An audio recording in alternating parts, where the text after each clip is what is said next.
आज भारतात जर दोन राज्यांचं राजकारण सर्वात जास्त चर्चेत असेल तर त्यात एक नाव आहे महाराष्ट्र आणि दुसरं नाव आहे वेस्ट बेंगॉल. एक राज्य उद्योग, पैसा, सत्ता आणि राजकीय समीकरणांसाठी ओळखलं जातं, तर दुसरं राज्य विचारधारा, आंदोलन आणि रक्तरंजित राजकारणासाठी. पण प्रश्न असा आहे की जेव्हा लोक म्हणतात महाराष्ट्राचं राजकारण घाण झालं, तेव्हा खरंच पश्चिम बंगालचं राजकारण त्यापेक्षा वेगळं आहे का, की दोन्ही राज्य फक्त वेगवेगळ्या पद्धतीने सत्तेचा खेळ खेळत आहेत? आजच्या व्हिडिओमध्ये आपण कोणाचीही बाजू न घेता भावना बाजूला ठेवून महाराष्ट्र आणि पश्चिम बंगालच्या राजकारणाचं संपूर्ण वास्तव समजून घेणार आहोत. जिथे सत्ता मिळवण्यासाठी पक्ष फुटतात, नेते विचारधारा बदलतात, कार्यकर्ते मरतात आणि सामान्य जनता फक्त तमाशा बघत राहते. नमस्कार, मी किशोरी खांडेकर आणि तुम्ही पाहत आहात अनफिल्टर्ड महाराष्ट्र. भारतातील प्रत्येक राज्याची राजकीय संस्कृती वेगळी आहे. उत्तर प्रदेशात जातीय समीकरणं, तामिळनाडूमध्ये भाषा आणि प्रादेशिक अस्मिता, दिल्लीमध्ये मीडिया आणि राष्ट्रीय राजकारण. पण महाराष्ट्र आणि पश्चिम बंगाल ही दोन राज्य अशी आहेत ज्यांनी भारताचं राजकारण अनेकदा बदललं आहे. कारण या दोन्ही राज्यांनी देशाला मोठे नेते दिले, मोठा चळवळी दिला, पण त्याचबरोबर सत्तेचा काळा चेहराही दाखवला. सुरुवात करूया महाराष्ट्रापासून, कारण एक काळ असा होता जेव्हा महाराष्ट्राचं राजकारण भारतात आदर्श मानलं जायचं. सहकार चळवळ, शेतकरी संघटना, शिक्षण संस्था, उद्योग, मराठी अस्मिता, सामाजिक सुधारणा हे सगळं महाराष्ट्राच्या राजकारणाचं बलस्थान होतं. पण हळूहळू या सगळ्याचं रूपांतर सत्तेच्या नेटवर्कमध्ये झालं, जिथे साखर कारखाने म्हणजे राजकीय अड्डे झाले, जिल्हा बँका म्हणजे सत्ता केंद्र झाली आणि शिक्षण संस्था म्हणजे मतदार तयार करण्याचं माध्यम बनलं. पश्चिम महाराष्ट्रात अनेक नेते सहकारातून तयार झाले, लोकांना रोजगार मिळाला, गावागावात विकास झाला. पण त्याचवेळी एक नवीन वर्ग तयार झाला, राजकीय घराणी. एखादी सत्ता मिळाली की ती पुढच्या पिढीकडे गेली, मग मुलगा आमदार, पुतण्या खासदार, नातू जिल्हा परिषद. अशा प्रकारे महाराष्ट्रात लोकशाहीपेक्षा नेटवर्क मजबूत होत गेलं. यानंतर महाराष्ट्रात सर्वात मोठं शस्त्र बनलं ते म्हणजे जोडतोड राजकारण. निवडणुकीपूर्वी एकमेकांवर आरोप करणारे नेते निवडणुकीनंतर एकत्र येऊ लागले. कालपर्यंत भ्रष्ट म्हणणारे आज मित्र झाले आणि कालपर्यंत मित्र असलेले उद्या शत्रू झाले. त्यामुळे सामान्य मतदार गोंधळात, कारण त्याला समजून असं झालं की विचारधारा खरंच अस्तित्वात आहे का, की फक्त सत्ता महत्त्वाची आहे. शरद पवार यांचं नाव महाराष्ट्राच्या राजकारणात रणनीतीसाठी घेतलं जातं. त्यांनी अनेक वेळा सत्तेची समीकरणं बदलली. तर बाळ ठाकरे यांनी मराठी अस्मितेचं राजकारण उभं केलं. पुढे उद्धव ठाकरे यांच्या नेतृत्वाखाली वेगळी राजकीय दिशा दिसली आणि मग अचानक महाराष्ट्राने पाहिलं सर्वात मोठं राजकीय नाटक, पक्षफोड, बंड, सत्ता उलथवणं आणि शिवसेनेची फूट. एकनाथ शिंदे यांच्या बंडानंतर महाराष्ट्रात लोकांना पहिल्यांदाच जाणवलं की आता पक्षापेक्षा आमदारांची संख्या आणि सत्ता महत्त्वाची झाली आहे. सामान्य माणूस टीव्ही समोर बसून फक्त एकच प्रश्न विचारत होता, आपण ज्याला मतदान केलं तो खरंच त्याच विचारधारेत आहे का?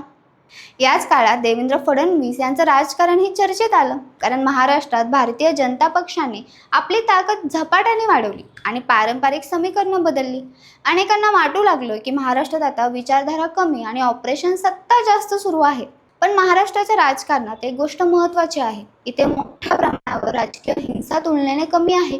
हो, आंदोलनं होतात, मराठा आरक्षणासाठी लाखो लोक रस्त्यावर उतरतात, शेतकरी मोर्चे निघतात, दगडफेक होते, पण कार्यकर्त्यांच्या सतत हत्या, बूथ कॅप्चर, गावागावात बॉम्ब अशा घटना बंगाल इतक्या प्रमाणात दिसत नाहीत.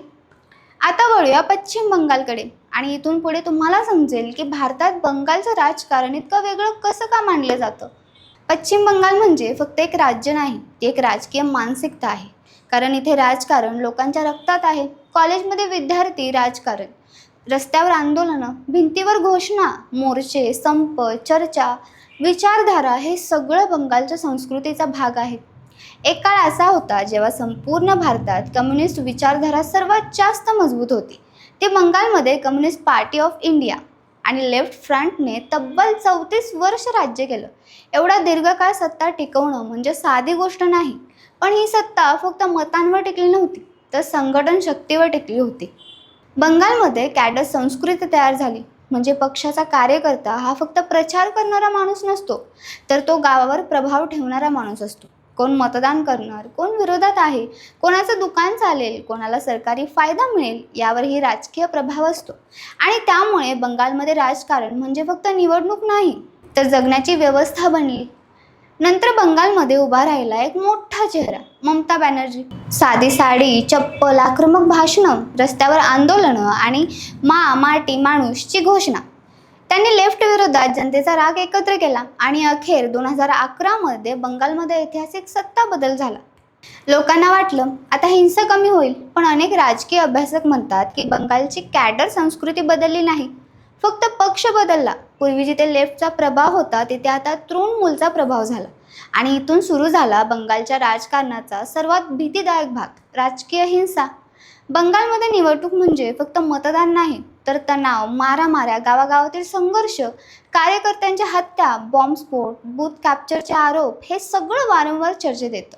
पंचायत निवडणुका असोत किंवा विधानसभा निवडणुका, अनेक भागात लोक मतदानाच्या दिवशी घाबरतात. भारतातील इतर राज्यांमध्ये लोक पक्ष बदलतात, पण बंगालमध्ये अनेकदा संपूर्ण गावं एका पक्षाच्या नियंत्रणाखाली जातात आणि विरोधकांना उघडपणे काम करणं कठीण होतं. त्यामुळे बंगालचं राजकारण रस्त्यावरची सत्ता म्हणून ओळखलं जातं. आता प्रश्न येतो, दोन्ही राज्यांमध्ये जास्त घाण राजकारण कुठे आहे? जर महाराष्ट्राकडे पाहिलं तर इथे सत्ता मिळवण्यासाठी पक्षफोड होते, विचारधारा बदलतात, ईडी, CBIच्या वापराचे आरोप होतात, घराणेशाही चालते, पैसे आणि नेटवर्क मोठं शस्त्र असतं. तर बंगालमध्ये हिंसा, भीती, कार्यकर्त्यांचा दबाव, बूथवर नियंत्रण आणि रस्त्यावरची ताकद हे मोठं शस्त्र असतं. म्हणजे महाराष्ट्राचं राजकारण कॉर्पोरेट आणि रणनीतीचं वाटतं, तर बंगालचं राजकारण रस्त्यावरच्या युद्धासारखं वाटतं. महाराष्ट्रात एखादा नेता पक्ष बदलतो, लोक सोशल मीडियावर राग व्यक्त करतात, पुढच्या निवडणुकीत मतदान करतात, पण बंगालमध्ये राजकीय संघर्ष अनेकदा थेट गावात उतरतो. महाराष्ट्रात उद्योग, IT, ऑटोमोबाईल, वित्तीय क्षेत्र मोठं आहे, त्यामुळे राजकारण पूर्णपणे हिंसेवर टिकू शकत नाही. मुंबई, पुणे, नागपूर, नाशिक यांसारख्या शहरांमध्ये आर्थिक यंत्रणा मजबूत आहे, त्यामुळे सरकार कोणाचंही असलं तरी उद्योग टिकवणं आवश्यक असतं. पण बंगालमध्ये अनेक उद्योग हळूहळू बाहेर गेले. संप, कामगार राजकारण आणि सततच्या राजकीय संघर्षामुळे गुंतवणूक कमी झाल्याचं अनेकदा सांगितलं गेलं. त्यामुळे बंगालची अर्थव्यवस्था आणि राजकारण यांचं समीकरण वेगळं बनलं. एक काळ असा होता जेव्हा कोलकाता हे भारतातील सर्वात मोठं व्यावसायिक शहर होतं, पण नंतर मुंबई पुढे गेलं आणि बंगाल मागे पडत गेला. आजही अनेक विश्लेषक म्हणतात की जर बंगालमध्ये राजकीय स्थिरता आणि उद्योगपूरक वातावरण असतं तर ते राज्य भारतात सर्वात पुढे असू शकलं असतं. महाराष्ट्रातही समस्या कमी नाहीत. शेतकरी आत्महत्या, बेरोजगारी, बिल्डर राजकारणी, नेक्सस, भ्रष्टाचार, आरक्षणाचं राजकारण, जातीय समीकरण हे सगळं खूप खोलवर गेलं आहे. पण तरीही महाराष्ट्रात सामान्य नागरिकाला राजकीय हिंसेची भीती तुलनेने कमी वाटते. बंगालमध्ये मात्र निवडणूक काळात अनेकदा वातावरणच वेगळं असतं. टीव्हीवर सतत हिंसेच्या बातम्या, बॉम्ब सापडणे, कार्यकर्त्यांचे मृत्यू हे प्रकार सामान्य चर्चेचा भाग बनले आहेत. पण एक महत्त्वाची गोष्ट इथे लक्षात घ्यायला हवी, दोन्ही राज्यांमध्ये सामान्य जनता शेवटी विकासच मानते. महाराष्ट्रात लोक विचारतात रोजगार कुठे, शेतकऱ्यांचं काय, महागाईचं काय, तर बंगालमध्ये लोक विचारतात सुरक्षितता कुठे, उद्योग कुठे, रोजगार कुठे. दोन्ही राज्यांमध्ये सोशल मीडिया आल्यानंतर राजकारण अजून आक्रमक झालं. आधी नेत्यांची भाषणं मैदानापुरती मर्यादित होती, आता प्रत्येक विधान सेकंदात व्हायरल होतं. ट्रोलिंग, IT सेल, प्रचार, अफवा यामुळे राजकीय वातावरण आणखी विषारी झालं. आता एक प्रश्न तुम्हालाही पडेल, मग भारतात सर्वात धोकादायक राजकारण कोणतं? तर त्याचं उत्तर सरळ नाही. महाराष्ट्रात लोकशाहीवर प्रश्न निर्माण होतात जेव्हा निवडून आलेले आमदार अचानक भूमिका बदलतात आणि मतदारांना वाटतं त्यांचं मत वाया गेलं. तर बंगालमध्ये लोकशाहीवर प्रश्न निर्माण होतात तेव्हा निवडणुकांमध्ये हिंसेचे आरोप होतात आणि लोकांना भीती वाटते. एकीकडे महाराष्ट्रात सत्ता कशी टिकवायची याचं राजकारण आहे, तर दुसरीकडे बंगालमध्ये क्षेत्रावर नियंत्रण कसं ठेवायचं याचं राजकारण आहे. आणि या दोन्ही मॉडेल्समुळे सामान्य माणूस मात्र थकतो, कारण निवडणुकीत त्याला विकासाचं स्वप्न दाखवलं जातं, पण निवडणूक संपल्यानंतर सुरू होतो सत्तेचा खेळ. आज महाराष्ट्रात लोक विचारत आहेत खरंच विचारधारणा उरली आहे का? तर बंगालमध्ये लोक विचारत आहेत खरंच शांतता येणार आहे का? दोन्ही राज्यांनी भारताला खूप काही दिलं. महाराष्ट्राने उद्योग, अर्थव्यवस्था आणि सामाजिक सुधारणा दिल्या. बंगालने साहित्य, कला, बुद्धिविवाद आणि राजकीय चळवळ दिला. पण दोन्ही राज्यांनी सत्तेचा काळा चेहराही दाखवला. आणि कदाचित हेच भारताच्या लोकशाहीचं सर्वात मोठं सत्य आहे की कोणताही पक्ष कायम चांगला किंवा कायम वाईट नसतो. सत्ता जास्त काळ एका हातात गेली की तिचा गैरवापर सुरू होतो. मग तो महाराष्ट्र असो किंवा बंगाल किंवा भारतातील कोणतेही राज्य.